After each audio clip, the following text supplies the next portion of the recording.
Bonjour à tous et bienvenue dans cette vidéo portant sur le chapitre 2 de thermodynamique. Alors dans ce cours, nous allons pouvoir explorer plus en profondeur le modèle du gaz parfait. Le modèle du gaz parfait, c'est un modèle qui est particulièrement important dans l'étude de la physique. Il permet de comprendre bon nombre d'applications de la thermodynamique, en particulier les moteurs. De plus, il permet de mettre en équation le lien entre le microscopique, c'est-à-dire le mouvement des particules, et le macroscopique, la pression et la température. Pour commencer, définissons ce qu'est un gaz parfait, et cela passe par la description de ses propriétés. Un gaz parfait, en général, on le considère comme un gaz monoatomique, ponctuel, c'est-à-dire que les particules n'ont pas de dimension et sont représentées par des points. Comme les particules sont ponctuelles, il n'y a pas de choc entre particules, elles n'ont pas de dimension. Seulement entre les particules et les parois du récipient contenant le gaz. Aussi, le gaz est à l'équilibre thermodynamique, c'est-à-dire que les variables d'état sont définies à chaque moment. De ces propriétés, un certain nombre de conséquences peuvent en être déduites. Le fait que les particules soient ponctuelles signifie qu'il n'y a pas de mouvement de rotation. On peut réduire l'énergie cinétique d'une particule de gaz parfait à l'énergie cinétique de translation. De plus, le fait qu'il n'y ait pas d'interaction entre particules signifie qu'il n'y a pas d'énergie potentielle à l'intérieur du gaz. L'énergie interne d'un gaz parfait peut se ramener donc à la somme des énergies cinétiques des particules le composant. C'est-à-dire que U, l'énergie interne du gaz, est égale à la somme des énergies cinétiques. Du fait de l'équilibre thermique, la distribution des vitesses est la même à tout moment. C'est ce qu'on appelle en fait l'isotropie des vitesses. C'est-à-dire que si on fait la somme des vitesses, on va avoir à 0, puisqu'on aura autant de vitesses dans UX qu'un moins UX, etc. Et donc sur une statistique importante, la somme des vitesses sera égale à 0. Venons maintenant définir en fait cette notion de valeur moyenne. En effet, un gaz parfait se compose d'un grand nombre de particules. De ce, on peut travailler avec les valeurs moyennes. On définit donc une valeur moyenne, G, qu'on peut noter avec G bar ou G entre crochets. Et donc, c'est la moyenne sur l'ensemble de notre échantillon contenant n particules de la valeur GI. Ça peut être une vitesse, ça peut être une énergie, etc.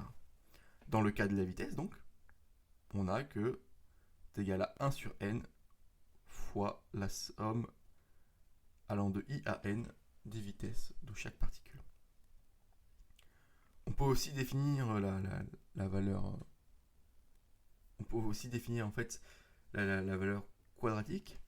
En fait, si on prend cette valeur au carré dans la moyenne et qu'on la met ensuite à la racine carrée, on voit en fait que cette somme, sera nécessairement strictement ou égale supérieure à 0, puisque VI au carré est forcément positif, donc une somme de valeurs positives est égale à 0. Et en plus, il y a une racine carrée, donc ça ne peut être que positif. On peut donc aussi définir à partir de cet opérateur moyenne l'isotropie. En fait, l'isotropie, ça signifie que la valeur moyenne de Vx est égale à la valeur moyenne de Vy, est égale à la valeur moyenne de Vz, est égale à 0. L'isotropie, c'est-à-dire qu'il n'y a pas de direction favorable. Et donc, les particules sont dispersées, leur vitesse est dispersée de façon aléatoire. Et donc, si elle est dispersée de façon parfaitement aléatoire, centrée en 0, donc parce qu'entre moins x et x, entre moins y, etc. Donc on va avoir un centre en 0. Et bien leur moyenne, c'est égal à 0. On peut écrire, l'isotropie aussi fait que quand on prend cette valeur au carré, la moyenne de la valeur au carré, les 3 vont être égales. Enfin, les Vx au carré, la valeur moyenne de Vx au carré, la valeur moyenne de Vy au carré, et la valeur moyenne de Vz au carré auront les mêmes valeurs. De plus, l'isotropie fait que, en notant du coup U carré est égal à la somme des moyennes au carré, en fait, l'isotropie fait que il y a une égale distribution en fait, que chaque valeur moyenne au carré a la même distribution. C'est ce qu'on voit ici. Donc c'est-à-dire qu'en notant U carré, la somme des moyennes au carré, des moyennes des valeurs qui sont L au carré, et ben on peut écrire cette égalité qui signifie l'isotropie. Dans ce petit schéma-là, on voit l'intérêt de travailler avec des échantillons avec un grand nombre de particules, puisque le fait qu'il y ait un grand nombre de particules, en fait, imaginons qu'on ait très peu de particules dans le gaz, dans le récipient en haut de la figure, en fait, on n'aurait que des chocs réguliers sur la paroi. Et le fait qu'on ait un grand nombre de particules, ça nous permet qu'on ait des chocs très constants, et on peut ainsi définir de façon propre une force moyenne, une pression moyenne, qui ne varie pas en fonction du temps. Et donc, un grand nombre de particules fait qu'on peut correctement définir cette valeur macroscopique, en fait, cette moyenne, à partir des déplacements microscopiques. Donc, comme exemple que j'aimerais donner, c'est le calcul de la pression. Donc, en fait, le calcul de la pression à partir du modèle du gaz parfait. Et donc, pour calculer la pression, il faut en fait déterminer la force à laquelle les particules du gaz parfait frappent la paroi. On sait que la pression, c'est une force qui est... la pression, il y a les forces de pression, et les forces de pression, c'est une force, c'est la pression fois la surface sur laquelle s'applique la pression. Et en fait, on peut, avec ce modèle du gaz parfait, dans un cas simple, comme on va voir, dans un cas unidimensionnel, venir calculer en fait cette pression. Donc pour ce faire, en fait, on va utiliser le principe fondamental de la dynamique, qui dit que la dérivée de la quantité de mouvement par rapport au temps, au niveau de la paroi, est égale aux forces de pression. Nous, ce qu'on peut faire, c'est qu'on connaît... donc, on sait que qu'au niveau de la paroi, donc si on se place au niveau de la paroi ds, dps, donc le différentiel de la quantité de mouvement, on sait que c'est donc la c'est la df particule sur ds, donc la force imposée par les particules sur ds fois dt. Or, on sait de plus qu'avec la conservation de la quantité de mouvement, dpds est égal à moins dp des particules. Donc moins là-bas. On a une conservation, donc on aurait forcément dp surface plus dp particules est égal à 0 dû à la conservation de la quantité de mouvement. Donc en fait, on va se rendre compte qu'on ne peut pas directement calculer dps, dpds, mais on va pouvoir calculer dp particules. Et c'est ce qu'on va faire. Donc on peut calculer df particules ds, des particules sur ds, en déterminant moins dp particules. Donc moins la variation de quantité de mouvement que subissent les particules lorsqu'elles se choquent avec la paroi. Donc on va prendre pour commencer en fait un modèle simple. Donc on va considérer que les particules ne se déplacent que selon un axe, l'axe OX, que les particules ont tous la même vitesse égale à la vitesse moyenne U. Et il y a autant de probabilités d'avoir une vitesse V que moins V. Donc maintenant, on va pouvoir calculer la quantité de mouvement de ds due au choc d'une seule particule. Donc des particules, on peut enlever le petit s à particule, il n'y en a qu'une seule. Donc une particule entre... Donc la différence, c'est la quantité de mouvement après moins la quantité de mouvement avant le choc.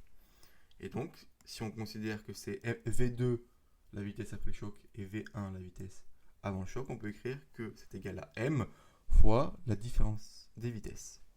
Or, V2, on va considérer que c'est moins U selon X. Donc là, c'est selon UX. Et donc, cette différentielle de quantité de mouvement de la particule, en fait, on va pouvoir le noter moins 2 mv selon ux. De ce fait, la différentielle de la quantité de mouvement de la surface, comme c'est moins la différentielle de la quantité de mouvement de la particule, pour une seule particule, hein, c'est 2 mu selon ux. Enfin, v et u, là, j'ai considéré que c'était la même chose. Excusez-moi. Donc maintenant, on a pu le faire sur une seule particule. Or, on sait qu'il y a un gaz parfait, il y a énormément de particules. Et donc, il faut le faire sur plusieurs particules. Et là, la question, c'est combien de particules vont toucher ds pendant dt. Et donc, on va travailler sur un volume de contrôle. Ce volume de contrôle, il aura une longueur L. Et L, c'est U fois dt. Donc, on regarde le nombre de particules qui vont toucher la surface pendant dt. Et comme les particules vont tous à la vitesse U, ben en fait, on peut définir ce volume de contrôle par le volume, par la longueur L est égale à U dt.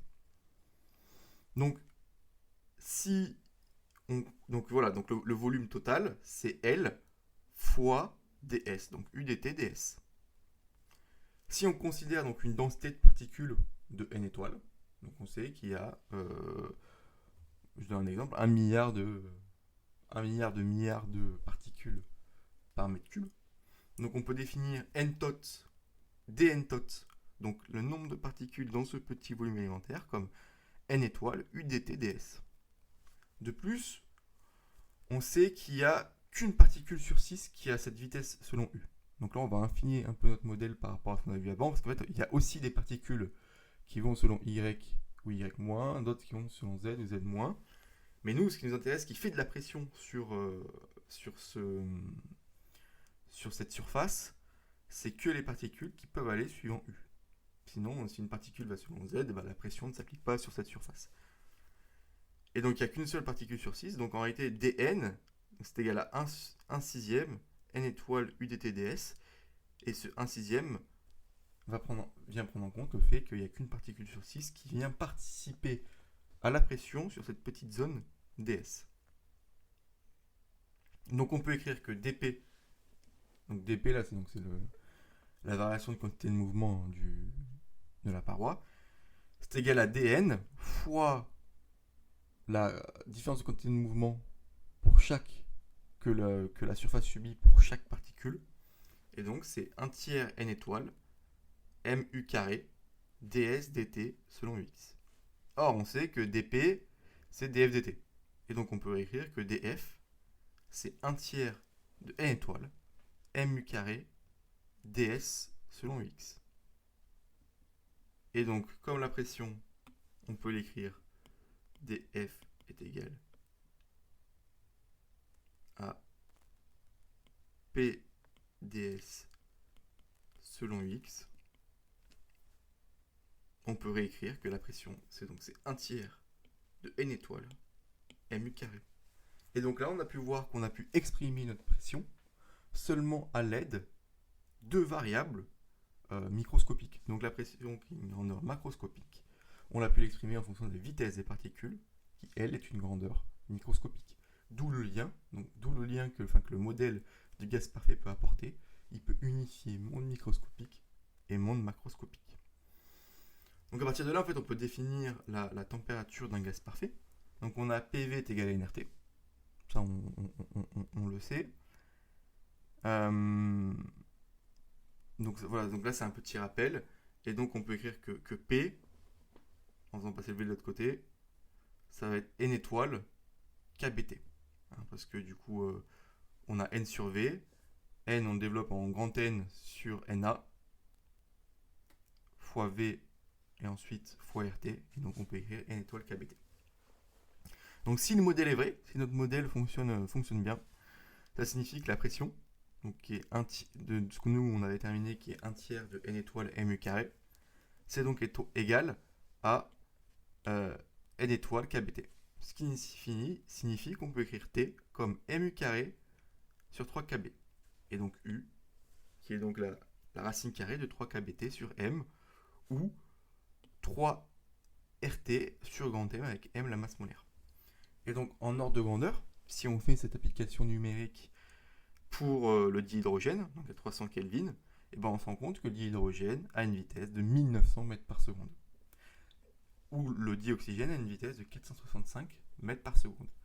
Et là, il faut faire attention, ce n'est pas une vitesse microscopique, c'est une vitesse microscopique. Donc à l'échelle macroscopique, le gaz, il peut sembler à l'équilibre, mais en réalité, à l'intérieur, les molécules du gaz se déplacent à des très très grandes vitesses, hein, vous voyez, supérieures même dans le dihydrogène, enfin supérieure à près de 1900 mètres par seconde. Et c'est cette valeur en fait qui vient définir ce qu'on appelle la vitesse du son. Très bien. Maintenant, on peut définir l'énergie interne d'un gaz parfait monoatomique. Donc, l'énergie interne dans un système peut être décomposée de plusieurs façons. Notamment, donc, on peut la décomposer selon l'énergie microscopique de translation des particules. Mais en effet, elles ont une vitesse selon les trois directions.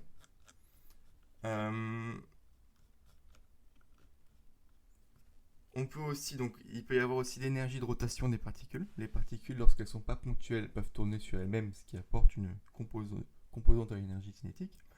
L'énergie de vibration des molécules, ou alors l'énergie potentielle d'interaction entre particules. C'est une énergie qui dérive en fait de la force de Van der Waals. Or, pour un gaz parfait, on a pu voir dans les hypothèses qu'on n'avait pas de rotation, pas de vibration, et pas d'interaction entre particules. Dessus, on a seulement l'énergie microscopique de translation, donc l'énergie cinétique de translation. De plus, on sait que U, donc c'est une capacité, on peut la définir comme l'énergie interne. On a pu le voir dans le chapitre précédent et on le verra dans le chapitre suivant aussi. Que l'énergie interne, c'est égal à une capacité thermique fois la température. Or, U, dans notre cas-là, on a vu que c'est forcément la somme des énergies cinétiques. Il n'y a que ça qui participe à l'énergie interne d'un gaz. Or, avec cette égalité, on peut venir, en venant combiner U est égal à la somme de EC et cette égalité, on peut venir écrire que U, c'est 1 demi de n U carré avec n, le nombre de particules. Et donc, en gros, c'est U, ça signifie que c'est la somme des énergies cinétiques.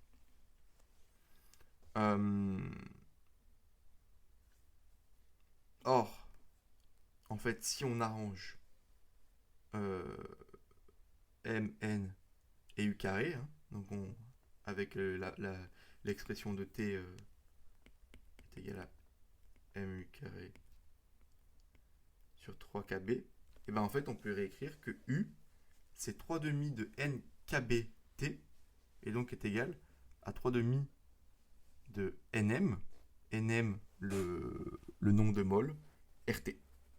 Et donc on peut voir à partir de là que l'énergie interne d'un gaz parfait ne dépend que de la température. Et ça, c'est une propriété qui est remarquable. C'est ce qu'on appelle la première loi de Joule, qui nous dit que l'énergie interne d'un gaz parfait ne dépend que de la température. Donc, on a vu la capacité thermique d'un gaz, hein, donc c'est U est égal à CVT. Donc, en réécrivant l'énergie interne, on a 3 demi de nRT, nmRT.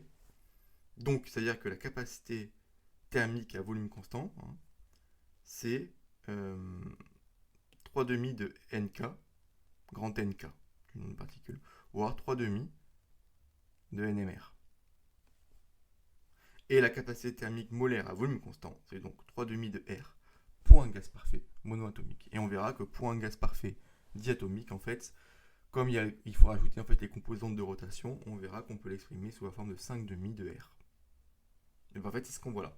Donc, exemple d'un gaz parfait avec deux atomes. Donc, c'est-à-dire qu'une particule ponctuelle, elle a que 3 degrés de liberté, X, Y et Z. De ce fait, en fait, elle a trois composantes, enfin, 3 degrés de liberté. C'est ça. En fait, le fait qu'elle ait 3 degrés de liberté, on va pouvoir montrer plus tard en fait que chaque degré de liberté contribue à 1 sur 2, 1 demi de kT à l'énergie cinétique. Donc chaque composante en fait participe à un demi de kT. Et donc, dans le cas d'une molécule diatomique, et ben en fait, en plus des 3 degrés de liberté de translation, notre particule aussi peut tourner sur elle, selon l'axe X par exemple, et autour de l'axe Z. Et donc en fait, ça vient rajouter 2 degrés de liberté. Et donc ce fait-là, on a non plus 3 mais 5 degrés de liberté.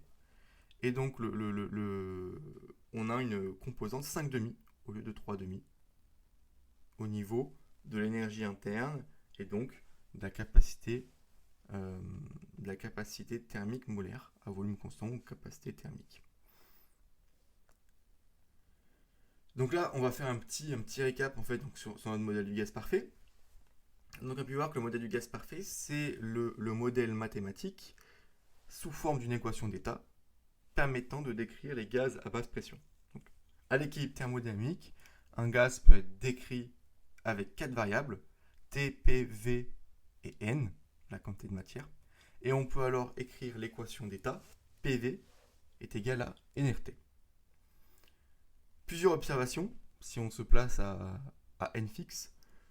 À volume constant, quand on augmente la pression, on augmente aussi la température. C'est ce qu'on appelle la loi de Gay-Lussac. Et on a, c'est-à-dire qu'entre deux étapes 1 et 2, on a P1 sur T1 est égal à P2 sur T2. De plus, à pression constante, une variation de volume entraîne une variation de température. C'est ce qu'on appelle la loi de Charles. Et on peut écrire V1 sur T1 est égal à V2 sur T2. De plus, à température constante, PV est une constante. C'est ce qu'on appelle la loi de Bohr-Mariotte. Maintenant, on va pouvoir faire un petit exercice où on applique un peu quelques notions qu'on a vues.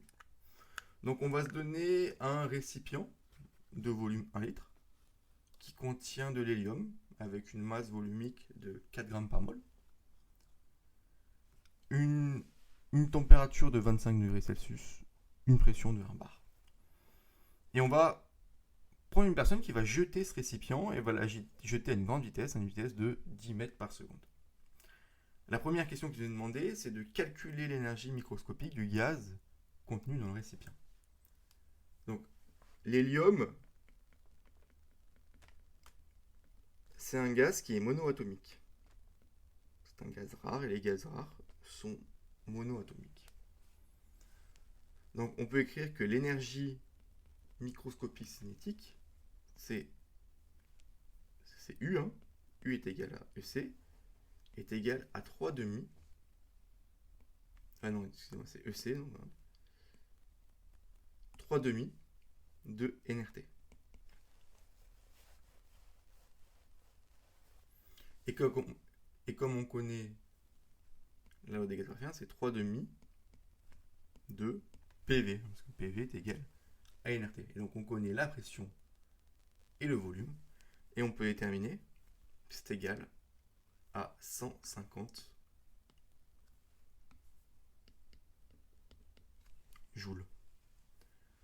Faire de même, donc la question suivante, faire de même avec l'énergie macroscopique.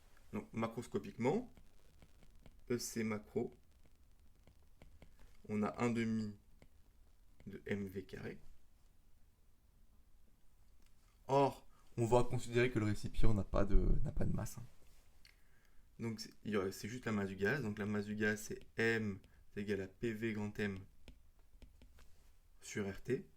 C'est donc environ égal à 1,6 fois 10 puissance moins 4 kg. Et donc on peut calculer une énergie cinétique macro de 8 mégajoules. Millijoules, excusez-moi. 8 millijoules. Commentons les résultats. En fait, on voit qu'on n'est pas du tout dans le même ordre de grandeur. C'est-à-dire que l'énergie cinétique microscopique de l'hélium qui est de 150 joules est environ plus de 1000 fois, voire même 10 000 fois supérieure à l'énergie cinétique macroscopique du gaz. Et donc l'énergie EC micro est très grand par rapport à l'énergie cinétique macro. Et donc là, on se dit que peut-on espérer chauffer efficacement un fluide en le mettant en mouvement macroscopique, c'est-à-dire en le brassant ou en secouant. Et en fait, on se rend compte que chauffer un gaz en le secouant, c'est sans espoir. En fait, les énergies microscopiques et macroscopiques sont tellement d'ordre de grandeur différents que on peut pas l'énergie interne ne peut pas transmettre l'énergie interne par frottement, par exemple, à partir de l'énergie microscopique d'un gaz. En tout cas, pas manuellement. C'était beaucoup trop compliqué parce que les deux énergies sont différentes. Et si on ferait l'application de la vitesse de l'hélium, on trouverait certainement quelque chose comme un peu plus de 2000 mètres par seconde, la vitesse microscopique, ce qui est très très supérieur à la vitesse macroscopique. Donc le gaz, en fait, d'une façon macro, va bouger de 10 mètres par seconde, mais d'une façon micro, il va bouger à plus de 1000 mètres par seconde.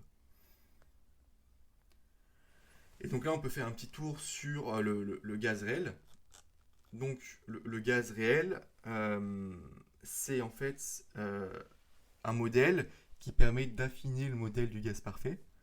Et dans ce cas-là, en fait, on va tenir en compte l'interaction potentielle entre chaque particule, et donc le fait aussi que les particules, en réalité, elles aient un volume.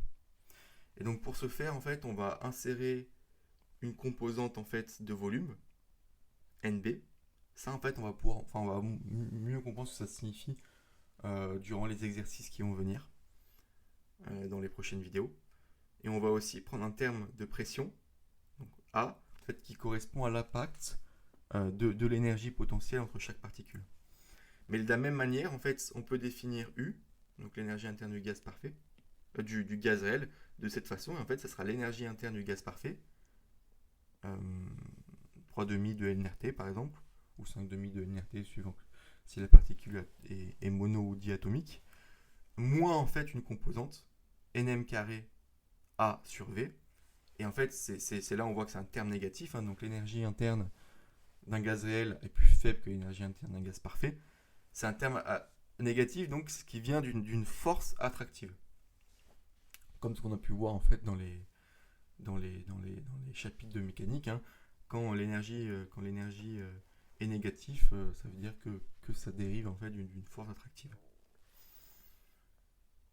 Donc là aussi, du coup, on peut définir à volume constant la capacité thermique du gaz, donc qui est la différentielle de U par rapport à la température. Donc il suffit de dériver ça par rapport à la température pour obtenir CV.